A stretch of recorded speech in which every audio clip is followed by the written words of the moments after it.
Good morning, everyone. My name is Kieran and I work at the University of Manchester Career Service. I'm very excited to have here with me today four very great speakers to talk to you about the label market in India. And this session is co-hosted by the University of Warwick, so I'd like to hand over to my colleague Esther to also introduce herself. Yeah, thank you, Kiri. My name is Esther Dapalaki in University of Warwick in the Career Service, looking after international employability. Thank you very much to our panel to join us today and also to our students. So looking forward to an hour's discussion where you can share your questions and hear the rich insights and wealth of experience that this panel offers today. So thank you. Before we begin, can I just double check that all the students are able to hear us? So if you can just put a quick yes in the chat section and it will come through as a question to us. So we'll just double check that everyone is able to hear us. So getting quite a few responses, so that's great. So just to say, we're going to start off with our panel introducing themselves, and then we're going to move on to all the questions that you submitted in advance, but do feel free to submit questions throughout the session and we'll get to them as well. So without any further delay, I'd like to start with our panel. So let's just do it in order as is on the slide. So Dr. Shah, would you like to go first? Thank you so much for having me. I'm Param Shah. I'm the director of the Federation of Indian Chambers of Commerce and Industry, popularly known as FICCI. FICCI is one of the largest and the oldest chamber of commerce back in India, headquartered in Delhi. We represent over 300,000 businesses through our 16 offices in India and 9 offices internationally. I primarily look after the UK-India trade and investment corridor, both on the business as well as on the policy front. We work very closely with the governments on either side, and as we like to say, we are the industry's voice for policy change. For policy change, sorry. So that's all about me and my organization. Thank you, Mallika. Would you like to go next, please? Yes. Hi, everyone. I am Mallika Bhasin. I am a young professional at Atal Innovation Mission NITI Aayog, the Government of India, which is an innovation and technology center for India. I had completed my undergrad and master's in economics from University of Warwick, came back, and now I've been working for over 3 years at NITI. Thank you. Thank you, Manjiri. Thank you. Pleasure to be here. I'm Manjiri Gokhale Joshi. I'm currently working on my own charity called Maya Care Foundation in India and the Maya Care Community Interest Company in the UK. And what we do through Maya Care is visit senior citizens, visit the elderly in their own homes, old age homes, absolutely free visits. We've done 10,000 visits till date over the past 11 years when the foundation was set up with my husband, Joshi, and me. We just recently registered in the UK about 5 months ago, and we are now present in 15 cities of India and 3 cities of the UK. My past experience is very brief, so that it's of interest to the students. I'm actually a late graduate. I did my undergraduation in India, but just 5 years ago, I completed my master's at Oxford University at Side Business School in major program management. And I think what would be of interest to the students maybe is the fact that I have moved across 7 industries, from publishing to insurance, IT. And my first 10 years before I entered corporate life and worked in HR and marketing and then heading a company was I was a journalist for the first 10 years of my career. Thank you. Thank you. And Sakshi? Hi everyone, my name is Sakshi. So academically, I've done my undergraduation from Delhi University. Then I did my master's in business and finance from Warwick Business School. And I returned back to India in 2018. And ever since, I've been working with EY as now a senior consultant in economic and policy division. I know that this is we're talking about Indian labor market, so I just kind of want to specify here how I got my current job, which happened through LinkedIn. So I had sent my resume to a recruiter who had posted about an opening. Although my CV wasn't selected for the opening that was there, but it got into the system, and a few months later, I heard back for the position that I'm now working for. So yeah, that's what we. Thank you. So just to reiterate to the students, we look forward to receiving your questions, but I think Sakshi's stories there leads nicely to the very first question that we received from the students in advance. I know that LinkedIn is very popular when it comes to making business in India or connecting with contacts. So you've all had experience and you've all came to the UK at different stages in your career, some of you to study, some of you as professionals. So I was wondering if we can like talk a little bit about the UK and India relationship, but also the professional and cultural differences that you've noticed, and how would you recommend that our students go about that and utilize those skills that they've gained by studying in the UK as well. Will anyone like to go first, perhaps? Manjiri, please. Yeah, I think it's a great question, because I'm sure the students are looking back and thinking that, okay, now I have to go back to India or go back to another country and now start working. I think the fundamental difference between the UK workplace and India, because as I said, I worked in Mumbai, London, Delhi, Pune in various capacities, and I see that the structure that the UK teaches you, what is the structure of, and I'm sure you've experienced that a lot when you interact with Indian students, that the Indian workplace is okay with a lot of ambiguity, and which is actually very, very akin to what modern problems look like. But in India, you're expected to deal with ambiguity, while in the UK, you can say with expectation, can you exactly tell me, can you precisely tell me what you want me to do? While in India, we are very, very likely to be told, go figure out and come back with a solution. So that's one. And I think the second very, very important one, which I've experienced a great deal, is that there is an emotional connect at the workplace.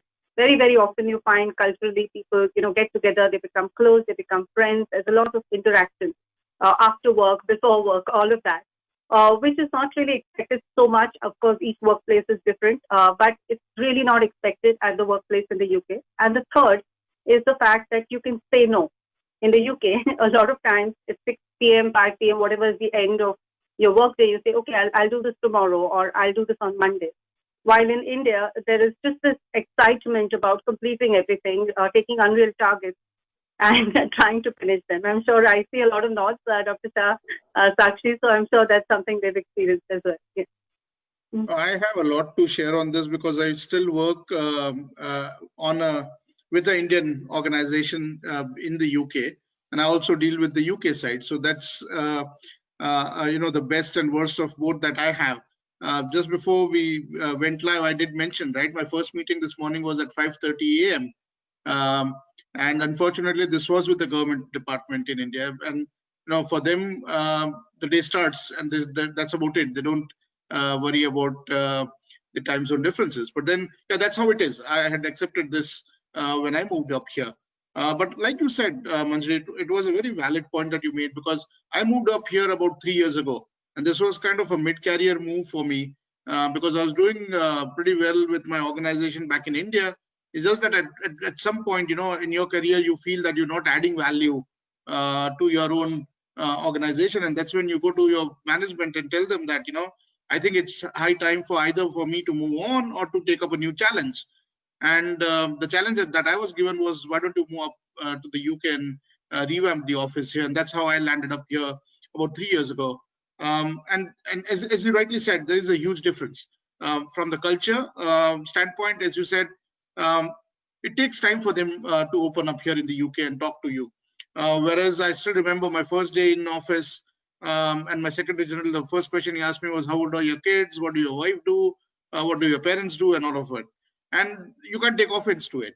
Yeah, that's how people talk to you. People indulge with you, right? And the other difference I saw was, if there's a lunch or a dinner meeting happening in India, there's no work happening, I'm sure.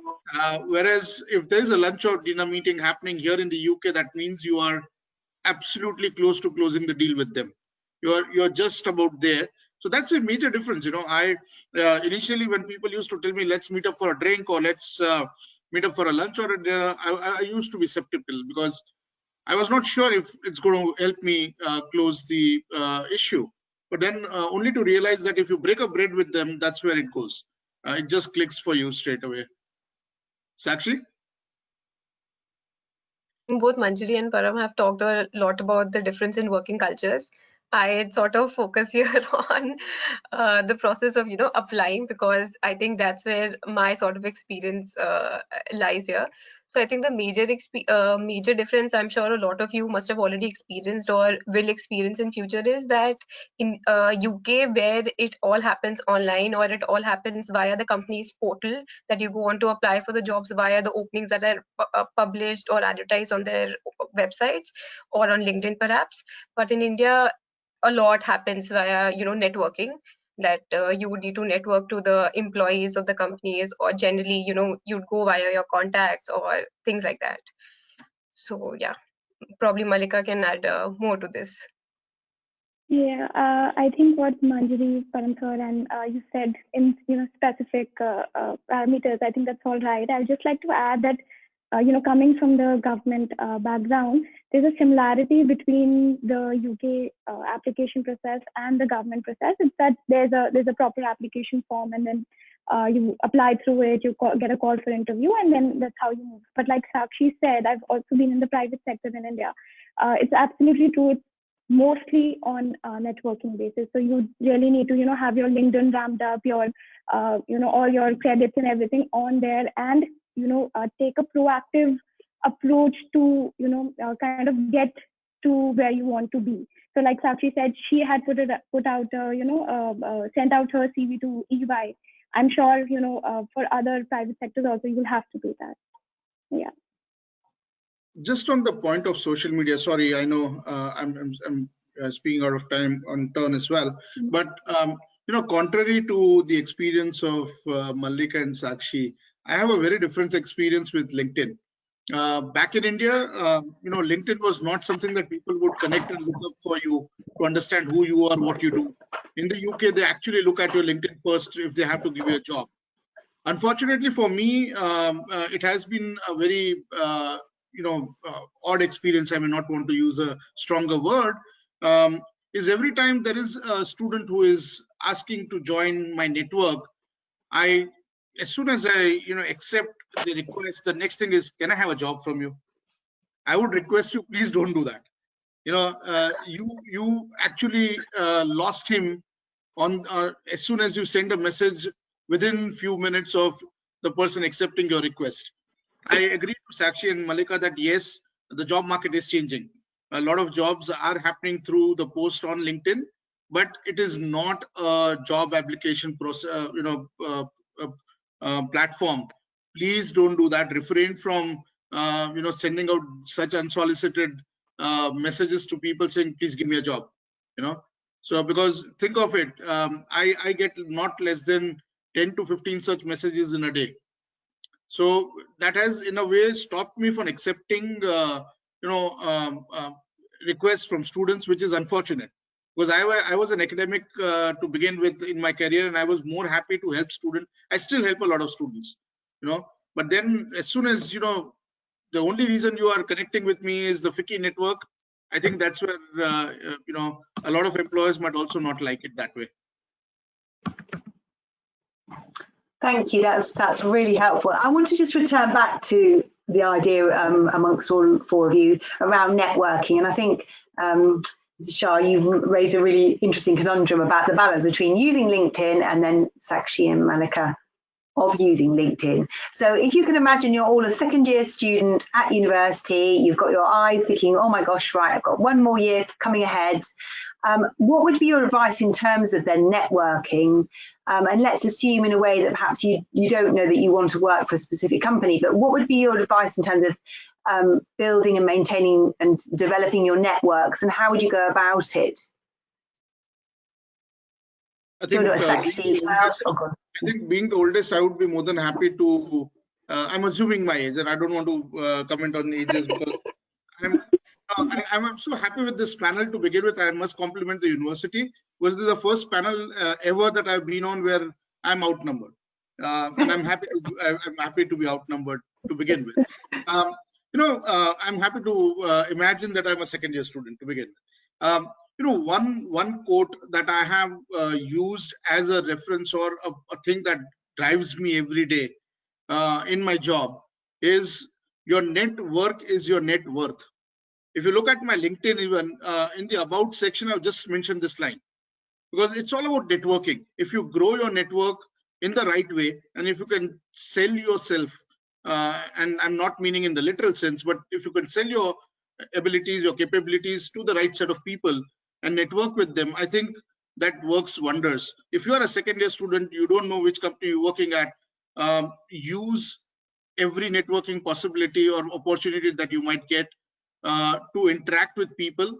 Don't oversell, don't overkill. The idea is to let them know what is it that you do and what is it that you aspire to become, what are the skills that you have, and how would you want to go about the job thing, you know.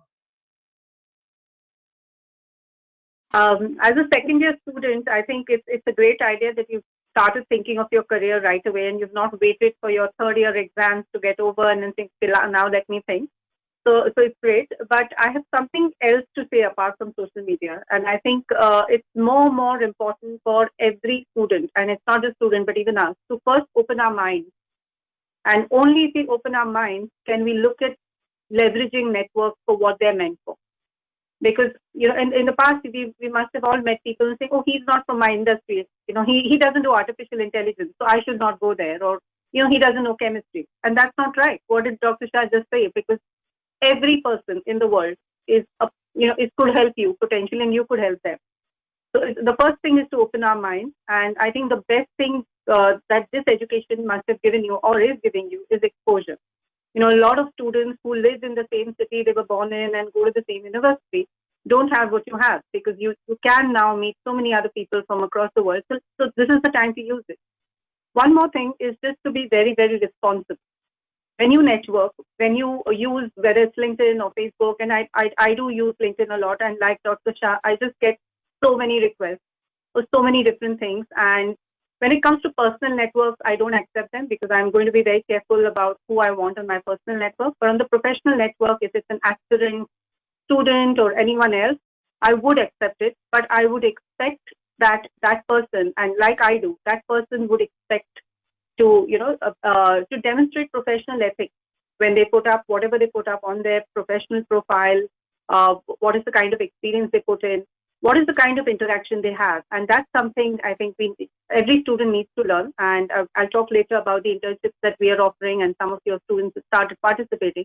That's one of the many things we include and try to teach people when they're there, that how do you actually take the next step and leverage what you've learned at university and apply it to the workplace. And just adding on to what Manjiri and Dr. Shah said, I absolutely agree with them, that this is a professional platform and you have to ensure that, there is some kind of an ethic.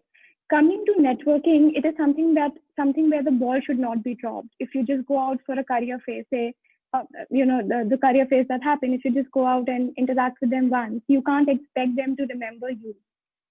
You have to maintain that network with them so that, there's something extraordinary about you that they remember. And of course, yeah, like Manjiri said, that even when you're, interacting with them offline, do not forget that it is something professional and you're looking forward for a professional engagement with them. Yeah. Thank you. Really helpful. Really good advice there. And just that balance between it, exactly as you said, Mr. Shah, between connecting and then immediately saying, have you got a job? And then, keeping that relationship going. Really helpful. Thank you. Kiri, have you got the next question? Yes. So I think it's quite interesting how you recommend building your network, especially at a time where the students might find it difficult meeting people in person, attending networking events, and everything is happening remotely. So I think we need to address the elephant in the room and address how we're going through a pandemic. And I'll be quite curious to hear how your business and work practice have changed since the pandemic started, and how would you recommend that the students make the best of this time where everything has gone virtual, and in a way where everything is more accessible as well because everything is happening online? So I'll start. Again, I'm just repeating what I said. From Government of India aspect, there was no concept of work from home initially. But with the pandemic and everything, we've started working from home, and I'm sure that everyone has realized that, though there are distractions, but work does get done if there's certain kind of a discipline. And addressing the second question on the time aspect, once you're at home, you save a lot of time on, traveling and all of that. So I had that opportunity to, pursue an online course from University of Columbia, and I was able to publish 4 articles in newspapers in India. So it's all about, how you want to manage the time, and if you're focused enough to do it. Pandemic is, well, I wouldn't say a blessing, but it's a positive. It has a positive side to it as well, a bit maybe, yeah. Yeah, I can completely agree with you. I think it has like catalyzed some like good change in terms of like changing our work practices. I'm wondering from like a business perspective whether it has removed any barriers. Dr. Shah, would you be able to comment on that? Yeah, definitely. So in terms of businesses, I think from FICCI's standpoint, our work went up tremendously because a lot of businesses needed support. Initially, the first few months between March to June, probably it was more to help them understand the whole situation and how far and how long would this go on. And of course, also getting a lot of businesses like, Mallika said, not just government, but a lot of small companies and manufacturing concerns. Practically, it was not possible for them to work, from home. And how do you get them to survive was the challenge that we took up. And then, of course, in terms of businesses, like Mallika said, there is a positive change that has come. People have realized that it is possible to have a work-life balance. There is a possibility that you can still work from home, take care of your kids, and still do justice to your own work, which has tremendously helped businesses to re-look and reimagine their own, the way they operate as well. One thing that has happened, and this is very important, change that India has seen is the acceptance of digital, which was, or the penetration of digital across sectors, which was a bit slow, and it was, more voluntary for, businesses to either pick it up or not pick it up. Even education institutions, for that matter, has now become a compulsion, and the ones who had the first movers advantage, had accepted it beforehand, are doing pretty well now, and the rest of them are now getting onto the bandwagon. But yeah, I think we will see a new era in work where I don't see a lot of offices now hiring huge places and having huge teams sitting in one single location, but the options of working from home and more positively, and I'm not being sexist, but in India there is a problem when it comes to women in workforce. We ourselves have recently started a program called the Greater 50%. If you look at the number of women who are in the age group of 30 to 45 who have taken a mid-career break for either their family or for their kids is huge.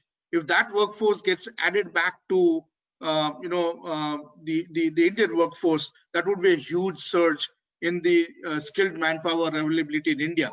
That's what we are now working towards. We're trying to get more women back into the workforce because working from home now is an option. And that's a positive change that we've seen, that while they're balancing between the families, they're still able to work and get back with their careers as well. It's very interesting about all this flexibility that a lot of new organizations are exhibiting.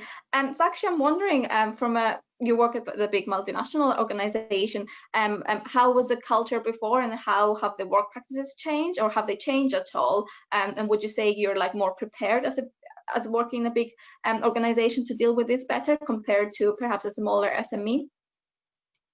Well, it's definitely changed totally, 100%. Our culture was, being in consulting, it always, requires to do a lot of con calls or a lot of in-person meetings that happens to, strategize or to do anything for that matter. Everything starts with the meeting. So now all of that has moved from a physical space to an online space. in EY we use Microsoft Teams, so that has become our blood and soul essentially of any work that we do, because a lot of work that actually happens on the same document. So we couldn't imagine doing it while we were in office, on the same document. But now with Teams, with technology, it has enabled us that 5 people can work on the same document via Teams. So that has changed a lot. And from people at my level to the senior most level, that is at the partner level at EY, that's changed. Like, even though people who are as young as me or as old as the partner is, we are all now accommodating and learning the technology, and which has definitely made it a lot more efficient to work with. There's no 100 emails going across, and yeah, so it's changed incredibly that ways. And I'm wondering for Manjiri whether, because I know a lot of the work of your organization revolves around helping elderly people. Has it always been done remotely? Has, I suppose, a challenge to you getting people on the ground, or has that opened up the opportunity for more people to volunteer with you? Yes, so you're going to see a very different perspective here, because the elderly, of course, were not tech savvy till recently. And but I can also tell you a very, very different perspective. Why? Because just a very, very tiny bit about who works for Maya Care. Who is Maya Care really? Is that we have a set of people who are our representatives, who actually go to senior citizens, to the home of the elderly, or to the old age home, or to the care home. Those people, of course, have continued to work right through the pandemic. And wherever they were allowed to, they went. Where they were not allowed to, they called their elderly. When I say their elderly, whoever they were assigned, they called them every week, sometimes every day. So work has not stopped through these 7 months. So that's one. The second is our persons with disability. So Maya Care, over the past 11 years now, we have employed people with disability to work at the back end. They take care of everything: the databases, the administration, the phone lines, all of that. And the great news is that Maya Care was designed for remote working, because in the past 11 years, we've never had an office. We don't intend to have an office. We have never had a landline. All our helplines have always been mobile numbers, so that somebody's not well or somebody's traveling, it just goes to the other person and it remains active. And moreover, we've had the same number for this long. So all this, and now, and initially, in the past 10 years, 11 years ago, when we had to start a new city, I had to visit, I had to do some event and all of that. And it's amazing now. All you need to do is put up a social media request, or like you helped us. We just get people to read something on social media, and they come on board. So that's one great aspect. Everything which Sakshi mentioned, Mallika mentioned, we've been doing. It's a phenomenal journey, because I can tell you that the second year student, the third year student who's listening today is far better equipped to handle this than anyone else, because they're so quick, so they're so fast on how to adapt to new technology. I mean, from the span of last night, when Kiri circulated our about our intensive program, we've had 3 requests. 2 people have been joined. They've added to the WhatsApp group. Again, people with disability working at the back end. They don't even know who these people are. These people don't know who they are. They've interacted. They've had something going. The projects are going to start. There are people, these are the second and third year students who are going to do, amazing stuff. Start a YouTube channel, make, teach somebody with disability how to use Instagram, all kinds of things which would have never been possible.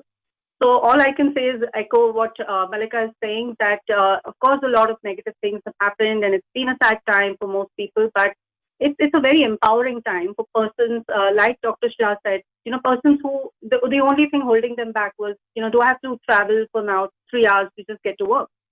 And this is a time when people don't have to travel anymore. A piece of advice for the students, we are all mentioning the positives, and they're going to say, oh, but what about my salary? I thought after 3 years I'm going to get this fantastic salary, and now I'm not going to get it because the jobs, everything's so difficult. This is your time. This is the time to invest in yourself. This is the time to upgrade your skills. I can give you amazing examples of people who worked with me in the past who just used the pandemic to upgrade themselves. Learn, attend more webinars, and, upgrade yourself. And this is the time to do it. One, to learn, and second, to do practical stuff, because the job will come. We have seen multiple things. We've seen the .com bust. We've seen, I'm sure Dr. Shah has seen more than I can mention about, so many things. The financial industry, a lot of things have happened in the past. This is not the first time that there has been a slowdown. And everybody recovers. So all you need is a little more patience, but use that time very well to upgrade yourselves, upgrade your skills. And one last thing, add a new sentence to your CV every month. If you're not doing that, if you don't have anything new to say on your CV every month, there's something wrong. You're not helping yourself. Thanks. Thank you. I'd like to, take away that positive note about being creative and now being the time to really upskill and put the effort in figuring out what you want to do and going for it and trying out new things in order to build your experiences and improve your employability. Esther, do you have the next question, or would you like me to? Oh, yeah, that follows on really nicely. I think it's around, and obviously there's been COVID, but particularly in the UK with Brexit and negativity in terms of access to Europe and our position in the world. What would be your advice to students in how to sell your UK experience, no matter where in the world you want to go on to work and whichever type of organisation, and how can you use that to stand out? And that might be exactly going back to what we were talking earlier about in social media connections or networking. But what would be some of the benefits that you would say to students about how they can sell their UK experience, no matter what it is they're going on to do? Who would like to go first on this one? I can go first. That's okay. Okay. I think the students who are currently here during the pandemic and through Brexit, and if they are regularly following the happenings on both the fronts, I think they're better equipped. Not just because they've read, because reading, of course, is now virtual, so everyone could have read it, be it a student in UK or beyond UK as well. But you also experienced it, because at times what you read in media is not really what you see on the ground. And if you experienced it and you know of these things, and if you actually interned with someone and know the actual situation on ground, you have an edge. You have an edge over a lot of other students. For example, I'll tell you, during this pandemic, I had about 5 interns who worked with me, and they reached out to me saying, "We've got a lot of spare time because we don't go to the college, and we just want to work with you if it's okay with you." And they came through various universities who I work with anyways in the UK. And what they did was they actually used their time with me to understand what's happening on Brexit, what's happening on the UK-India corridor. And now when they apply for jobs which have specific roles around these aspects, they say they're finding it easier to probably deal with questions that they asked at the interviews or also in any other discussions that they're part of. Thank you. That was really helpful. That's turning those positives into, something else. I don't know. Sakshi, would you like to answer that one as well, and about experience of standing out? I totally agree with what Dr. Shah has also said. In respect to that, I actually had a similar experience. So while I was doing my master's, I in fact was, I think for better part of my master's, was interning with a startup that was based out in Birmingham, since Warwick was based out of Coventry. So it was a good, easy commute and it was easy to work. So, and that actually happened via one of the Warwick startup sessions that a panel that Warwick had organized, and I was just there. I met the founder of the startup and we were just discussing about a startup, and we decided to meet, and I was really interested in what she was doing. So I just started interning, and that internship of, we didn't know how long would it go, ended up becoming a 6-month thing. And in fact, she's one of my closest friends now. So I mean, the possibilities are endless. The network is endless. It's just that you sort of have to grab it, and you have to put it in a way where it actually matters. Yeah. Thank you. That's really helpful. And Mallika, what would you say in terms of standing out, particularly in how you went on to gain your role? So whether a pandemic or not, whether Brexit or not, I don't think I've regretted my decision even once of, going to UK. When I was there, I had applied for a lot of roles. I went there thinking that I'll get a role get a graduate job in UK. And I'm, me and Sakshi had spoken earlier also, we used to maintain an Excel of sorts, that this is the role that we've applied for and this is the rejection that we've received. So, I've received more than 50, 60 rejections from UK. And when I came back to India, even then I was not, disappointed or, had regretted my decision of going to Warwick to study, when I came back, the skills, because I had gone to a different country altogether, especially when I had not even, stayed away from my family, even for my undergraduation, right? So when I went there, it was a total cultural change for me. But, you kind of move with it, you change with it, like businesses are supposed to pivot their model these days. You're supposed to pivot your thought process according to where you are, right? So when I was there, I learned a lot. I came back a more independent, a more confident person. And, that's how I applied for my roles. I had a lot of things. I worked part-time in UK. I had a lot of things on my CV, which helped me, get this role eventually. So yes, I mean, I would say it's an inexplicable experience. And I mean, it's something that one should experience if possible. Thank you. And Manjiri, would you like to? Yes, I would just say that students, whether you're students from whichever part of the world, feel fortunate, value what you've got. Don't go back to wherever you came from with a chip on your shoulder saying, I went to Manchester University and now I know everything. You really don't. None of us do. None of us do. And it's not about Manchester University. I've met so many students who went back to India, and I used to work with thousands of students every day, and they would say that, okay, because I have this degree, now give me a job, or now give me a promotion, or now give me something else. And that doesn't work. Because what the university has given you is phenomenal education, phenomenal, textbook knowledge, which they're expecting you to apply. And unless you work, all three people, Mallika, Sakshi, Dr. Shah, exactly what they said. You are the one who needs to learn to apply what you've learned, and you're not doing it.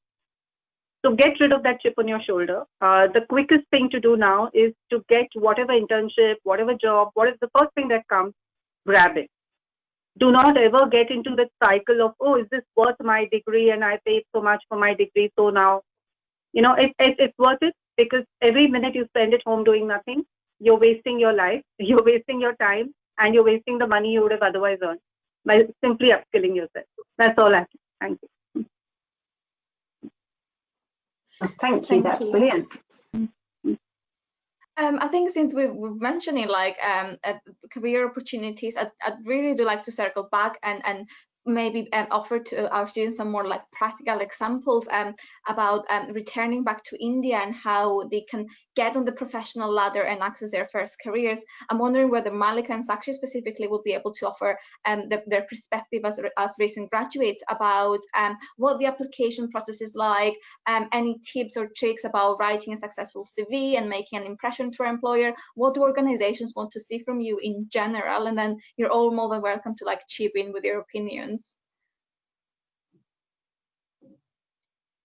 So I think I'll go from the perspective of consulting over here. My experience, I've already told that how I ended up getting my job. But generally, I'd like to say that when it comes to even you were to talk about big three in consulting, or EY sort of falls in the big four. And if you were to talk about those big three or the big fours, a lot of them have actually now are trying to do it online. But there is always a sense of it's, if you go by practical example, if there are 10,000 people who are applying for one job online versus there are 100 people who eventually end up connecting to the recruiter or somebody from that company who eventually get a referral on that job, the possibility of those 100 people getting the job anyway goes a lot higher than what yours is. So one way to go about it is that you connect with the recruiter as well, along with applying online. And the other thing is, when it comes to about the skills that are required in the consulting industry in India specifically, of course, Excel and Word go without saying that you have to be a sort of an intermediate or an advanced level already when you graduate. I know that both Manchester and Warwick are offering courses that you can do while you are studying to enhance those skills. So you have to be good at them. In addition to that, now what's sort of taking up is the R, Python, your VBA skills. These are extremely important in industry like consulting, and I'm sure in finance as well. Mallika, can you talk us through the recruitment process a little bit for local government roles and your organization? Sure. I think I'll just add to what Sakshi said, and I totally agree with her, and it actually applies to all the industry in general as well. Speaking about the government sector, it's more, it's more streamlined. I would say not only networking.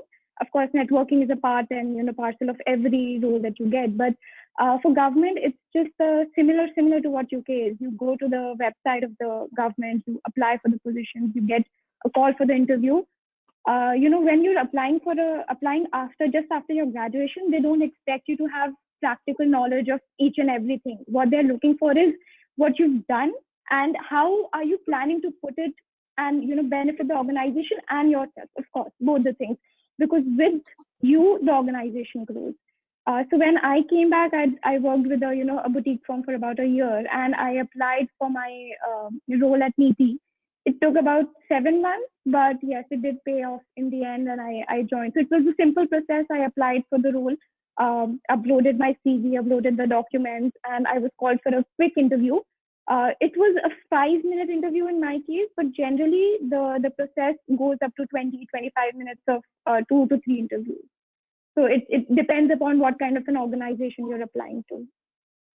Yeah, I think it's really important to stress out like resilience and not giving up. And I do hear that a lot from a lot of successful like graduates, that they do keep their spreadsheet with all the applications they've made and all their rejections, and that what keeps motivating them. Manjiri, I'm wondering from your perspective as having worked in HR in the past, if you can offer some insight into what employers perhaps like looking to candidates and what skills they'd like them to see demonstrate, yes, or what skills you recommend are much in demand at the moment. Right. So I think I would like to focus a little more on the similarities of working in the UK and in India, because we didn't talk about that. We talked about the differences, and there are, of course, a lot of similarities. And I think the first one is the desire for professionalism. Every employer, whichever part of the world, small company or large company, whichever sector, is looking for people who are responsible, who, when I say they're professional, it's very, very basic, who are punctual, who make a commitment, who take the initiative, who say, okay, I want to do this and actually get it done. Because I'll give you a very quick thing which my first boss in the UK said to me 11 years ago when I moved to the UK. And it was my interview was in London, and we finished the first 5 minutes when he was, he looked at my CV and everything. And then he said, he just put my CV away and he said, you know what, I've had enough of people telling me, giving me pink and blue graphs and showing me how this can't be done. I just need someone like you to come and sort out this problem and get the job done, because my product is a year late and can you bring it out in 3 months? And we did. So this is, and he didn't know me. This was my first job in the UK. I'd worked in India before. And the same thing applies if you go from the UK to India, because we just want good people. And there are a lot of good people. I have a lot of positive things to say about all the industries I've worked in. Because especially when Dr. Shah referred to the gender divide, I've been extremely fortunate in all the industries, all the organizations I've worked in, where, I have a lot of role models, including women role models, because it's a very kind workplace. When I say it's a kind workplace, it's very, very sensitive to your needs. It's very, very interested in your life, whether it's in the UK or India. And these are the similarities which across organizations people look for. At the same time, you will find some differences. If you work for a very small company, it's very, very likely that you can expect a lot of disorder. When I say disorder, it's because everybody's struggling. There's a lot to be done and everybody's struggling. So this is actually a boon. Every time you get rejected by the top 5, you should feel that it's okay. I'm sad I don't get the top 5, but it's okay. My learning journey is going to be faster, because in a smaller organization, you get responsibility, much more responsibility than you'll ever be given in a large workplace. So grab it, learn, different kinds of things that you'll get to know. At the same time, in a very large workplace, it teaches you about systems, processes, all of that. In both areas, employers are going to look for people who want to, absorb that learning, who want to be inspired, because you can't inspire someone who doesn't want to learn. You can't inspire someone who's only there to earn a salary. It's impossible in any organization. And the last point on differences, this is again within India, okay, because a lot of this is, we're talking about people going back to India and working.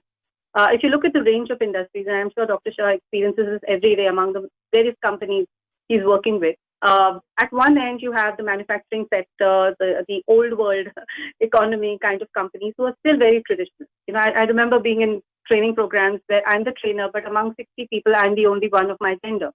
So this and at very, very senior leadership roles. So that still happens, and there's no problem, because the idea is that if you know what you're doing, if you're equipped to handle whatever questions they're going to be, and if you just know your job well, these are not roadblocks anymore. There is no gender roadblock anymore in the Indian workplace.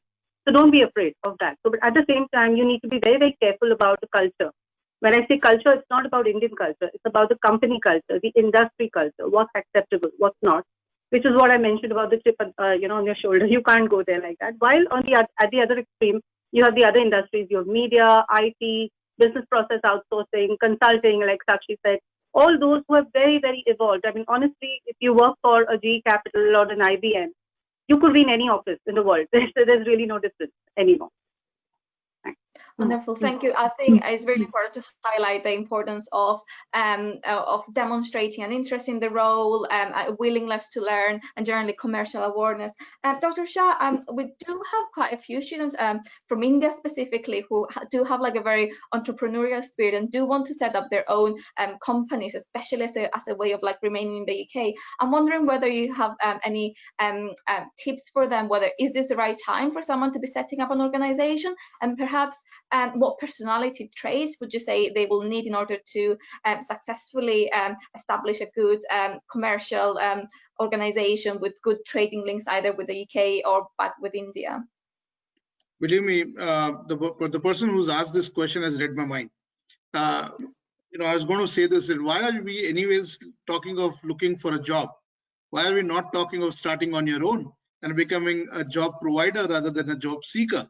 Because that's one trait that all business schools or all universities are imparting these days. That's the best thing that's happening to the world right now. Is people are thinking innovatively. People are thinking about starting up, and probably in terms of, before I answer that question in specific, if you're looking for a job, even after what I say after this, if you're looking for a job, I would suggest, instead of looking at the large companies, try and get a job at a startup.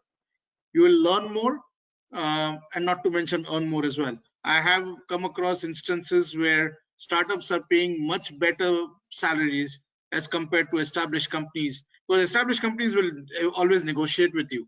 But if you have the skill sets and the kind of abilities that the startup needs, they'll pay the price tag. They're happy to pay a price tag, even if you are not as experienced as someone else would be. Coming back to the question that you said, I think this is the right time to start up. This is the right time to look at getting into the whole tech journey, or the tech revolution that's happening. We're looking at a lot of things changing, not just on the work front, but also in terms of how businesses will operate.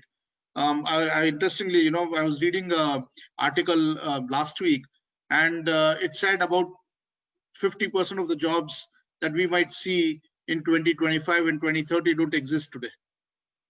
And probably more than 60% of the jobs that people are doing today didn't exist in 2000 when the millennium changed. So if that's how fast the world is changing, I think if you have an innovative idea, and of course we need to understand what is innovative idea. You might think that is innovative, you might think that it is something that can be sold, but that's not what innovation is all about.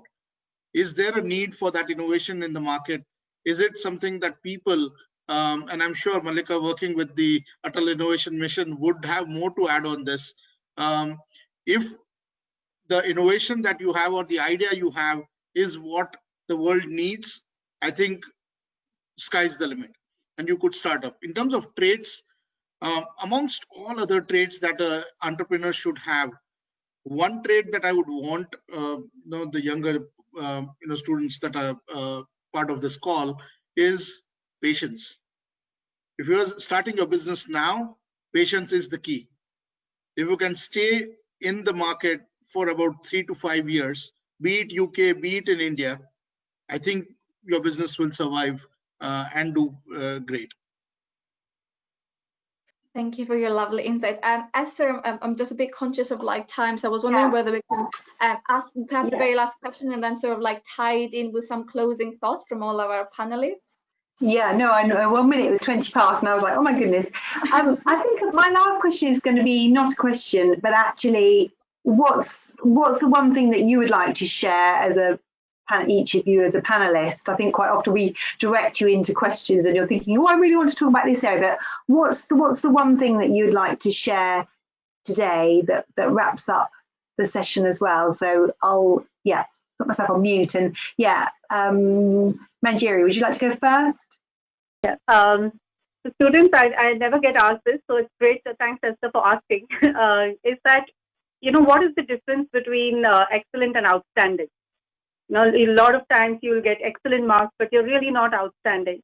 And I think the only difference is passion. So you need to fall in love with whatever work you do, whatever you're going to take up in your life. And and I know, and you know this better than me, that you cannot fall in love from 9 to 5, Monday to Friday. You're always in love, right? So if you're always in love, you're always thinking about the person you love. So it's only if you fall in love with what you do and you demonstrate that passion that you're going to be outstanding. Good, thank you. That's really helpful. Sakshi, do you want to go next?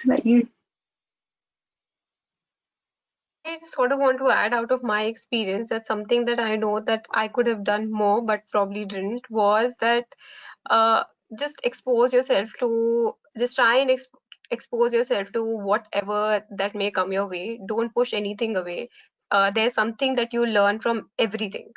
So although it might just be I know that it's easy to say, but to implement or to actually find the right way to find this.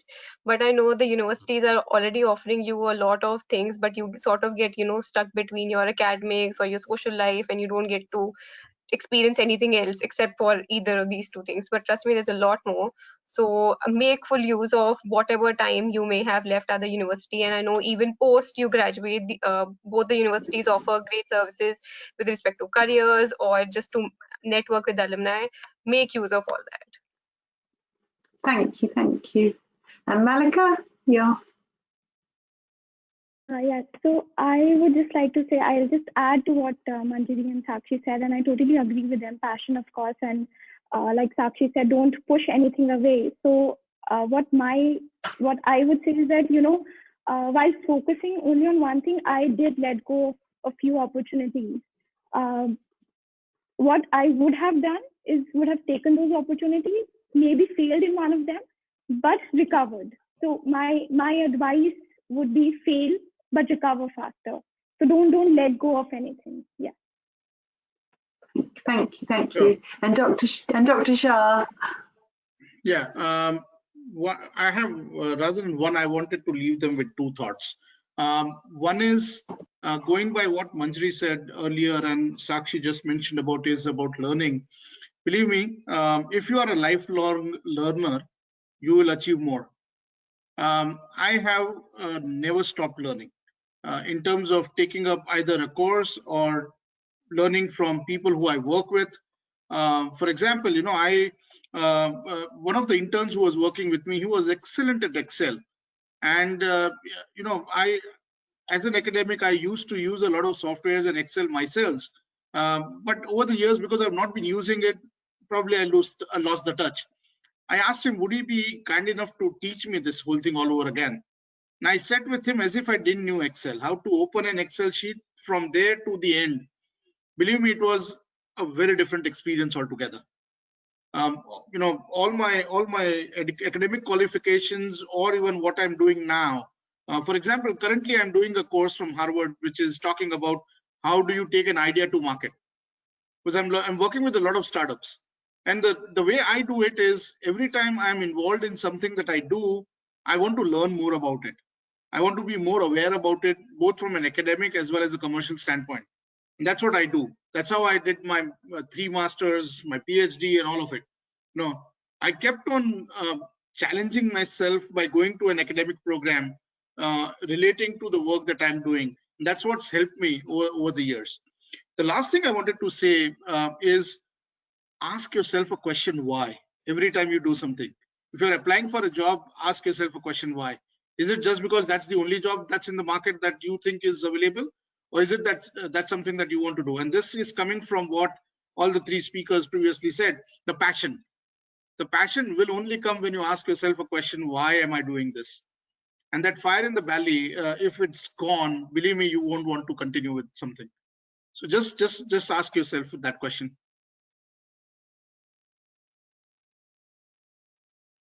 Thank you. And I think that brings us very nicely to, literally 1 minute before the end.